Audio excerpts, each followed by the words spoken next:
Le sida est apparu du fait de l'homme et non du fait de Dieu. Un vaccin expérimental anti-polio buvable, élaboré, je crois, à partir de reins et de sang de chimpanzés et administré à plus d'1 million d'Africains au Congo belge, au Rwanda et au Burundi entre 1957 et 1960, correspond si précisément aux premières apparitions du sida qu'à mon avis, nous sommes en présence du chemin par lequel le virus du chimpanzé est parvenu jusqu'à l'homme.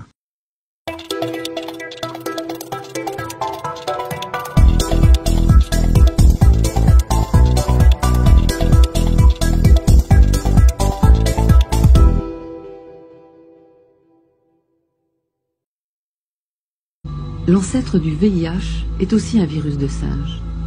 Et Curtis fait le rapprochement avec une campagne de vaccination polio au Congo. Je me suis penché sur la campagne de vaccination anti-polio menée par le docteur Koprovsky dans l'ancien Congo belge, entre le milieu et la fin des années 50. J'ai axé mes recherches sur cette campagne à cause de la coïncidence géographique. C'est en effet dans la même région que les chercheurs situaient les débuts de l'épidémie de sida chez l'homme.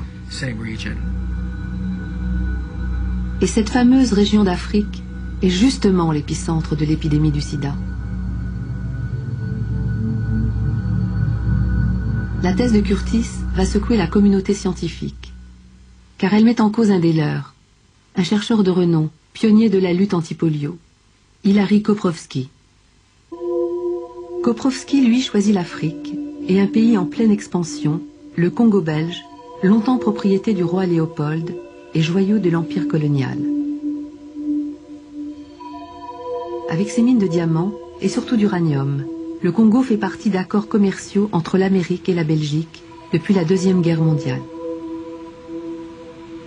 Mais c'est aussi et surtout un pays dont l'infrastructure sanitaire est parmi les mieux organisées et les plus modernes d'Afrique. L'Institut Princesse Astrid est un des laboratoires médicaux les plus importants et les plus complets de l'Afrique centrale. Il dispose d'un personnel nombreux et d'un matériel ultramoderne, tant pour l'exécution des analyses courantes que pour la recherche scientifique et la préparation de vaccins et sérums utilisés dans la lutte contre diverses maladies infectieuses. La sollicitude des services officiels s'étend spécialement aux enfants, l'avenir même du pays. Dès l'école, tous les enfants sont soumis à des examens médicaux et à cette occasion reçoivent un carnet de santé, véritable fiche d'identité sanitaire.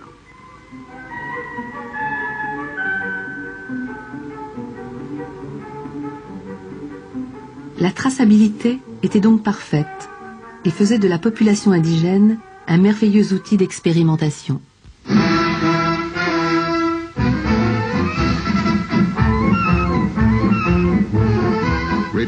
Au Congo, retour au calme politique après les récentes perturbations.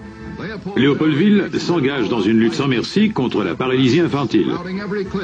Les hôpitaux sont pleins à craquer de mères avec leurs enfants, lesquels se verront administrer par voie orale contre ce fléau qui frappe les jeunes. Il s'agit d'une préparation à base de virus actifs mise au point aux États-Unis par le docteur Hilary Koprovsky de Philadelphie.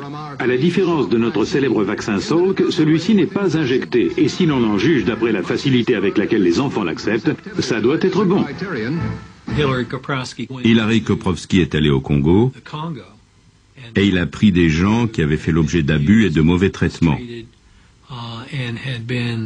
qui avaient été, si je puis me permettre, victimes de l'expansion coloniale depuis près d'un siècle.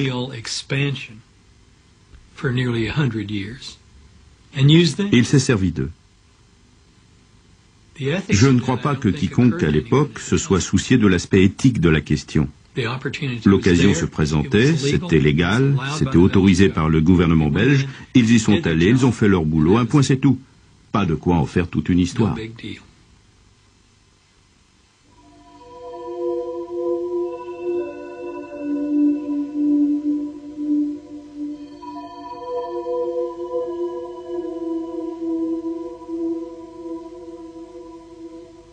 Sabin et Koprovsky font leurs expérimentations au même moment avec à la Food and Drug Administration en tant qu'employé du gouvernement pour demander si je pouvais avoir des échantillons des premiers lots de vaccins anti-polio pour les analyser, afin de déterminer s'ils présentaient des traces de virus, on m'a dit qu'il n'y en avait pas. Ou plutôt qu'il n'y en avait bien eu, mais que quelque chose s'était produit, à la suite de quoi on n'en avait plus, et je ne pouvais donc pas y avoir accès. Je n'en trouverais pas, et il n'y avait pas moyen d'aller vérifier dans leur congélateur. D'autres personnes m'ont dit que tout ce travail avait déjà été fait et que la thèse était infirmée. Je n'avais qu'à prendre ça pour argent comptant, même si je ne les croyais pas. C'est donc parce que j'étais fonctionnaire que j'ai dû laisser tomber. Le sida est apparu du fait de l'homme et non du fait de Dieu. Un vaccin expérimental anti-polio buvable, élaboré, je crois, à partir de reins et de sang de chimpanzés et administré à plus d'1 million d'Africains au Congo belge, au Rwanda et au Burundi entre 1957 et 1960, correspond si précisément aux premières apparitions du sida qu'à mon avis, nous sommes en présence du chemin par lequel le virus du chimpanzé est parvenu jusqu'à l'homme.